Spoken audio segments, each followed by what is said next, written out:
Assalamualaikum warahmatullahi wabarakatuh. Selamat siang, salam sejahtera untuk kita semuanya. Yang saya hormati Bapak Ibu Guru SMP Negeri 2 Kecamatan Gelagah. Yang saya cintai dan saya banggakan anak-anakku sekalian, pelajar, siswa-siswi SMPN Negeri 2 Kecamatan Gelagah dan seluruh pendengar informasi pada kesempatan hari ini.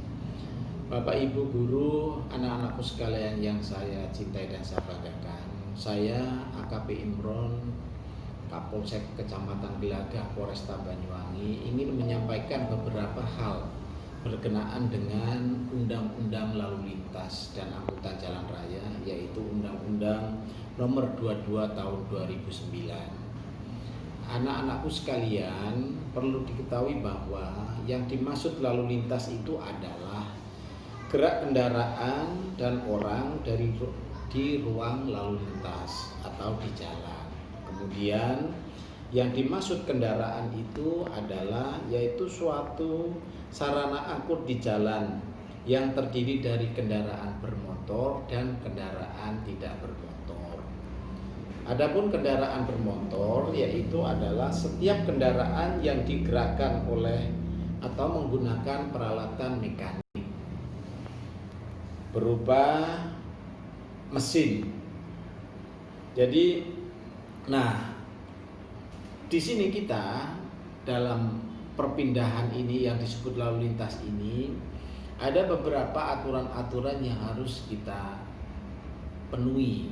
Karena sebagaimana definisi daripada hukum itu adalah aturan tertulis yang dibuat oleh pemerintah atau penguasa yang berisikan perintah, larangan atau anjuran. Apabila dilanggar maka akan mendapat sanksi. Begitu juga undang-undang lalu lintas ini. Karena ini adalah bagian dari hukum, maka tentunya ada aturan yang harus kita ikuti yang disarankan oleh pemerintah, dan apabila kita melanggar maka akan mendapat sanksi. Adapun syarat-syarat daripada penggunaan atau kelengkapan kendaraan bermotor ini diantaranya dalam undang-undang ini dijelaskan yaitu ada syarat-syarat penomoran. Karena nomor itu sendiri ada plat nomor itu ada ukuran-ukuran tertentu termasuk ketebalan tulisan. Maka apabila ada kendaraan tidak dilengkapi dengan plat nomor atau penomoran itu akan mendapatkan sanksi. Selain penomoran juga ada yang disebut surat tanda keterangan, yaitu STNK, surat tanda nomor kendaraan atau STNK. STNK ini akan pajaknya itu setiap tahun akan diperbarui atau membayar pajak, yaitu dengan cara dilegalisasi, kemudian bayar pajak bisa digunakan bisa langsung datang ke Samsat atau di tempat-tempat tertentu yang sudah ditentukan. Kemudian yang selanjutnya dari sekalian, selain syarat perlengkapan kendaraan itu juga harus terpenuhi berdasarkan spektek yang diatur dalam undang-undang ini, ada juga persyaratan-persyaratan bagi pengguna atau pengendaranya atau yang mengemudikan kendaraan itu sendiri. Di antaranya adalah ada keperluan pribadi atau ada ketentuan pribadi. Di antaranya setiap orang yang mengendarai kendaraan harus memiliki surat izin mengemudi. Surat izin mengemudi ini sendiri ada klasifikasi. Selain klasifikasi juga ada klasifikasi umur, juga ada klasifikasi ketentuan. Contohnya surat izin mengemudi untuk golongan SIM A, C, D itu usianya ditentukan yaitu 17 tahun. Kemudian untuk A itu untuk kendaraan bermotor roda 4 pribadi, ada CC-nya tertentu. Kemudian kalau C itu adalah untuk kendaraan bermotor roda 2. Kalau SIM D itu adalah kendaraan bermotor itu khusus, yaitu khusus itu contohnya digunakan oleh saudara-saudara kita disabilitas, itu namanya SIM D. Bapak Ibu Guru, anak-anakku sekalian, sementara kita tahu pelajar SMP itu rata-rata usianya adalah 13-14 tahun. Jadi belum bisa untuk mengajukan mendapatkan SIM C. SIM C, SIM A dan SIM D itu usia minimal adalah 17 tahun.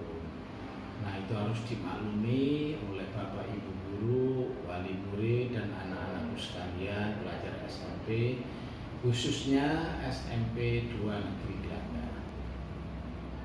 Ini memang dilema. Satu sisi anak-anak kita ini untuk perpindahan dari tempat satu ke tempat lain untuk tujuan pendidikan ini, yaitu dari rumah menuju sekolah dan sebaliknya, ini diatur oleh undang-undang. Maka ini mohon dapatnya dipahami. Saya berharap orang tua dari anak-anakku sekalian pelajar SMP ini ikut membantu memberikan solusi, yaitu untuk memperlancar proses belajar mengajar ini, yaitu dengan cara mengantar anak-anaknya. Memang saat ini apalagi di Kecamatan Gelagah kita tahu kendaraan umum atau kendaraan khusus yang mengantarkan anak-anak kita dari rumah atau alamat tertentu menuju sekolahan itu belum ada, kita ketahui belum ada. Maka pada kesempatan ini saya dari Kepolisian Kecamatan Gelagah menghimbau kepada Bapak, Ibu, wali murid, termasuk Bapak, Ibu guru, tolong sampaikan, berikan sosialisasi kepada anak-anak kita. Kenapa undang-undang ini mengatur kendaraan bermotor roda 2 usia 17 tahun? Karena ada ketentuan-ketentuan cara psikologis usia dari anak-anak ini. Jadi kalau masih anak-anak itu masih belum dianjurkan untuk atau tidak diperbolehkan mengendarai kendaraan bermotor. Namun kenyataannya satu sisi banyak anak-anak kita yang usia-usia belum memenuhi usia 17 tahun atau tidak memiliki kendaraan bermotor, belum memiliki SIM, surat izin mengemudi SIM C ini, tapi kok bisa mengendarai. Nah, itu adalah suatu pertanyaan yang harus kita bicarakan bersama. Satu sisi mereka harus sekolah dengan tepat waktu, tapi sisi yang lain kita juga tahu pemerintah belum menyediakan sarana angkut yang representasi dengan maksud tujuan untuk memperlancar sehingga anak-anak ini tidak mengendarai kendaraan bermotor roda 2. Maka salah satu solusinya saya minta kepada Bapak Ibu wali murid atau Bapak Ibu dari anak-anak yang belajar SMP khususnya di Kecamatan Gelagah ini, mohon dapatnya anak-anak kita ini diantar dan dijemput pada saat berangkat dan pulang dari sekolah. Kemudian jangan lupa juga kenakan helm, baik yang mengendarai di depan maupun yang di bonceng. Helm pun harus berdasarkan standar nasional. Kemudian kenakan jaket, kemudian lengkapi kendaraan bermotor kita baik syarat-syarat penomoran maupun syarat-syarat kelengkapan lainnya. Karena bagaimanapun kelengkapan dan perlengkapan itu adalah ada fungsi dan manfaatnya. Tujuannya adalah untuk melindungi kita selaku pengendara ini dari hal-hal yang tidak diinginkan. Contoh, barangkali terjadi kecelakaan, mudah-mudahan tidak terjadi. Tapi setidak-tidaknya apabila terjadi kecelakaan, satu sisi kita menggunakan helm yang berstandar nasional, setidak-tidaknya adalah mengurangi efek dari bentroran. Mungkin itu kembali lagi sekali lagi kepada Bapak Ibu guru, wali murid, mohon pengertiannya.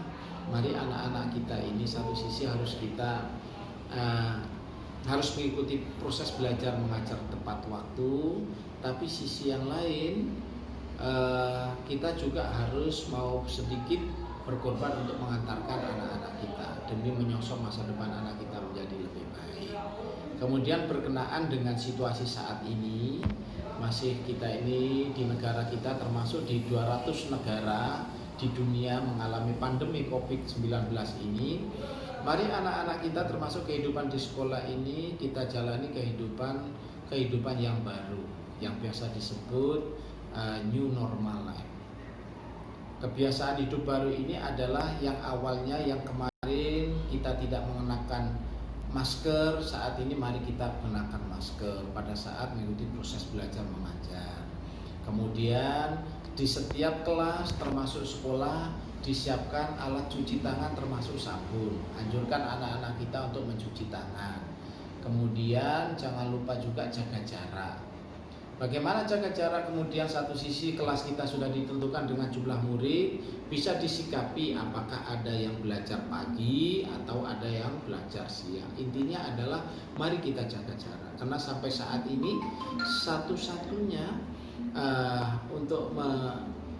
satu-satunya untuk mengurangi terjadinya penyebaran COVID ini adalah yaitu jaga jarak, kemudian kenakan masker, kemudian kenakan face pelindung muka atau kacamata muka, kemudian cuci tangan. Mungkin itu Bapak Ibu Guru, mohon dapatnya anak-anakku sekalian memahami, dan saya berharap mudah-mudahan kalian semua menjadi anak-anak yang baik, anak-anak yang bermanfaat, baik bermanfaat untuk masyarakat, lingkungan, agama, dan bangsa dan negara. Selamat belajar, mudah-mudahan sekali lagi ikuti proses belajar mengajar ini dengan baik, ya, karena belajar itu adalah bagian dari ibadah dalam agama yang kita yakini, khususnya agama Muslim, agama Islam. Saya juga berpesan kepada Bapak Ibu Guru bahwa tugas mengajar itu adalah tugas yang sangat mulia di mata Tuhan, termasuk di mata masyarakat. Mari kita laksanakan tugas mulia ini dengan cara yang ikhlas, ya, dengan cara yang ikhlas. Mari kita didik anak-anak kita ini dengan penuh kasih sayang, dedikasi yang dengan kesabaran, dengan keikhlasan. Karena bagaimanapun setiap tindak laku kita, pengabdian kita sepanjang dilaksanakan dengan ikhlas adalah bagian dari ibadah. Mungkin itu saja yang bisa saya sampaikan. Sekali lagi saya mohon maaf apabila ada kurang yang saya sampaikan ini atau kurang berkenan. Ini adalah salah satu kekurangan kami. Jadi sekali lagi mohon maaf. Akhirul kalam. Assalamualaikum warahmatullahi wabarakatuh. Selamat siang. Salam sejahtera untuk kita semuanya. Selamat mengikuti proses belajar mengajar di SMPN 2 Kecamatan Gelagah. Assalamualaikum warahmatullahi wabarakatuh.